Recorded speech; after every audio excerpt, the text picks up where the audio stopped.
Cam Mellor writes for Pro Football Focus and joins us right now here on the Bill Riley Show. Cam, how are you?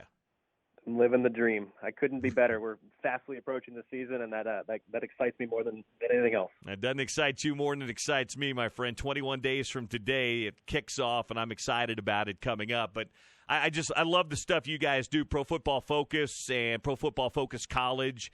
It's great stuff. And I guess people see the graphics and people see the information that you put out, but I think they need to know, because I think when they see some of these grades, they're not quite sure. You guys are watching, and I think Jordan told me this one time, you guys watch every snap of every game and then grade it just like a scout would, correct? Correct. Yeah, it's every player, every game, every single play, FBS level, NFL level. You know, there's a lot more to it than that. Obviously, it's graded every play and every player on a 0.5 earning play system. So it's either 0.5, upwards to 2 or downwards to -2 per play. Those then get normalized at the end of the game, and then at the end of the season to what we see on the public-facing side of things on that 0 to 100 scale. So they're also normalized to that scale. So, if you have a great grade, you're going to have one of the higher grades, obviously. But that I think there is some explaining needed behind some of our grades, that's for sure. Yeah, I just like to give people a baseline, because they're like, oh, man, I looked at that grade, and the guy that had 2 touchdowns in the game, he didn't get graded very high. You guys are grading it like coaches and scouts, and you're looking at every single play, not just the big plays.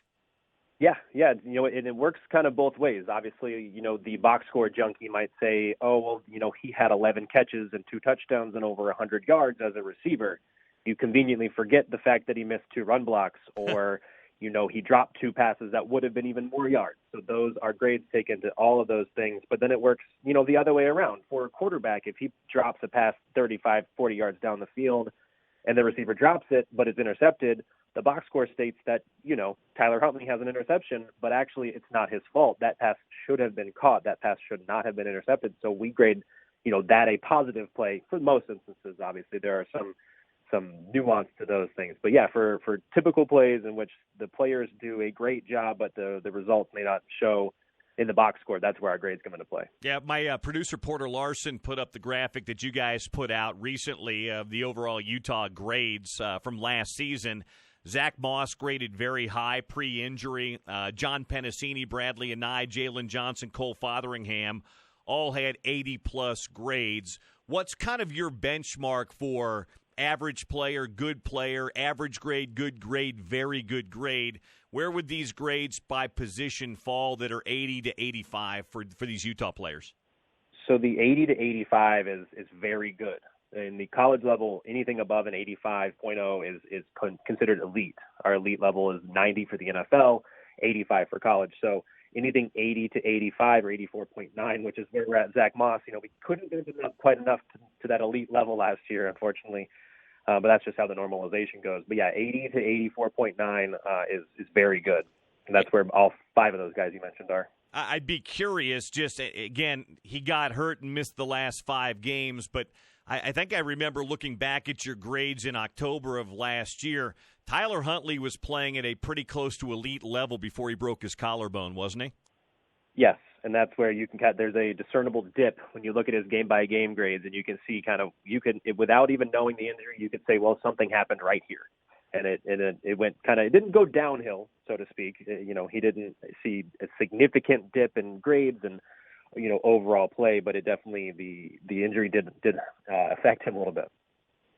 Yeah, obviously it affected him to the point that he wasn't there. Where do you kind of view him now heading into this year? The first month of the year, his numbers weren't high, but for whatever reason, Troy Taylor was doing something that we couldn't figure out, not giving the ball to Zach Moss, having Huntley throw it 45 or 50 times a game. When they kind of figured it out, once October hit, they averaged 40 a game. They went 4-0. They were beaten up on the Pac-12. That's where he was having that renaissance. Where in your mind, if he's healthy with Andy Ludwig at the helm this year, do you think Tyler fits in the hierarchy of quarterbacks in the Pac-12? So I think he's got to be up there. The Pac-12 is kind of a mystery this season outside of a few guys there, and Herbert and Costello. But Huntley's another one of those that I think, he deserves that top 5 in the conference talk. I mean, guaranteed. And we're talking maybe even fast approaching that with some other quarterback controversies. The one thing that I think that he does do well, and it's an underrated ability as a quarterback. He takes care of it. He had only 6 turnover-worthy plays last year, and that includes on the ground, that includes through the air. And so a lot of quarterbacks you'll see, if they do evade the pocket or if they try to scramble or if they're considered a dual-threat quarterback, they're going to have fumbling woes, as just like they will in the pocket with some interception throws. And so to have only 6 turnover-worthy plays, on all of his snaps, that's an awesome number and something that I think he needs to hang his hat on, so to speak, for us going forward. And that's kind of where we see his grade. It's never really harmed by turnovers. Yeah, well, and turnover-worthy play. Yeah, that to me, Cam, is just the maturation of being a second-year starter last year and probably being more comfortable versus as a sophomore where he's starting for the first time. To me, that almost looks like the maturation of just being more comfortable as a starting quarterback in the Pac-12. Yeah, and you can kind of see it too, save for maybe Herbert's last year. But those are different discussion for a different day. But you can literally see and you can point to the quarterbacks that are good and that are in the tops of their conferences and in the nation. The turnover-worthy plays are on a downward trajectory for them going forward, sophomore, junior, and then into their final season. Talking to Cam Mellor from Pro Football Focus. He's one of the many that grade these guys week in and week out from around the Pac-12 and around the country. Obviously, Utah guys falling in that category.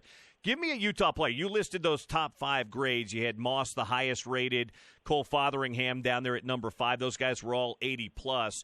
There's some other guys that are getting, obviously, love and buzz from some NFL guys that could have maybe gone out. A guy like Aleki Fotu, who plays a position that isn't necessarily glamorous, a defensive tackle, or a Julian Blackman who's moving back to safety. Give me a player, offense, defense, that you think might make that jump from being pretty good to in that 80 to 85 or beyond range this year for Utah.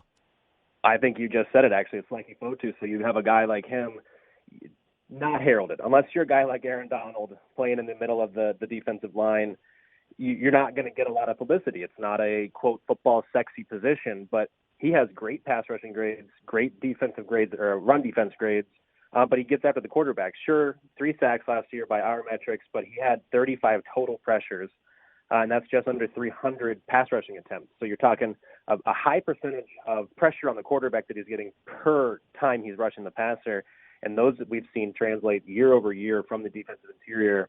If you have good pass rushing grades one year, you're going to most likely have them next year. And I think there's a high potential for him to make that leap into that 80 to 85 and maybe even higher than 85 range next year, playing next to a couple of talented guys on the defensive line. I'd be curious, I'm asking you this off the top of your head, but regardless of position, who was the highest rated Pac-12 football player that you can remember? Last year it was Evan Weaver. Okay, from Cal, the linebacker from Cal? Yep. Linebacker from Cal. He had, I think this is, top 5 run defense grades, a top 4 coverage grade for linebackers, and then he was in the top 25 or top 30 among pass rushing for linebackers. So a guy that did all 3 facets of linebacker play extremely well. Was he in, I'm guessing he was in that 85 to 90 range? Yeah, he was at 90 plus, I believe, and wow. he had just cracked our PFF College 50 as top 50 players, or he just missed, the top 50 players, or he's on there. I ranked 50 players, and I had to, dumb down the list from, I think I started to get 50 players out of a list of maybe 1,000. So I lost track of the top 50 there off a name-by-name basis, but he was in that discussion, and he's actually there at 50th, if I do remember correctly. I was going to say, if that guy's 90-plus a year ago, and you're talking about that being elite, and he doesn't crack your top 50, that's saying something. It's a hard list to crack. I'm still dealing with the repercussions, but it's we're working through it. Anytime you make a list, Cam, you're going to have to deal with the repercussions. It was funny. I had Pick Six Previews put out their All-American team yesterday, and Utah had one first team, one second team offense, or one first team, that was Bradley and I, and a second team in Aleki Fotu, and then they had Zach Moss was second team on offense. And I have a couple of Utah fans saying that Jalen Johnson and John Pennicini got disrespected, and I'm just like, well, yeah, this is nationwide. This isn't Pac-12 or even in the West. This is all over. There's a lot of good football players all over the country. It's tough to narrow that down, and it's a preseason list. You go out and have a great season, you can put yourself on that. You really control your own destiny on those lists. Yeah, a guy like Trevor Lawrence, obviously, people thought he could have been on a list like that preseason last year, but a guy like Rondale Moore at Purdue, nobody even basically heard of. Yeah. And now he's, top 10 across all the boards there. So I do think you talking all Pac-12 team, preseason teams, we got those coming out next week. And I think we'll see several Utes on defense, maybe even down in the first team on our side of things. Yeah, it should be interesting when that stuff all comes out. Tell folks where they can find you, but also find all the information on Pro Football Focus. Yeah, so Pro Football Focus, we've done a bit of a rebrand this offseason. So we actually have just the PFF.com. So PFF.com, and then we have our college and draft handled there. So all of our college and draft stuff there, we're actually going to be unveiling our new college green line product, which is going to have over-under spread picks and locks of the week now that sports betting is all around the country. So we do have some college gambling content coming out this season too that's new to PFF, but it's PFF.com, and I'm over on Twitter at PFF_Cam. It's great stuff. The information's outstanding. Cam and Jordan and all those guys up there do a great job, not just with the website and that information, but pushing out social stuff too. Hey, I appreciate you coming on today, Cam. We'll talk again during the year.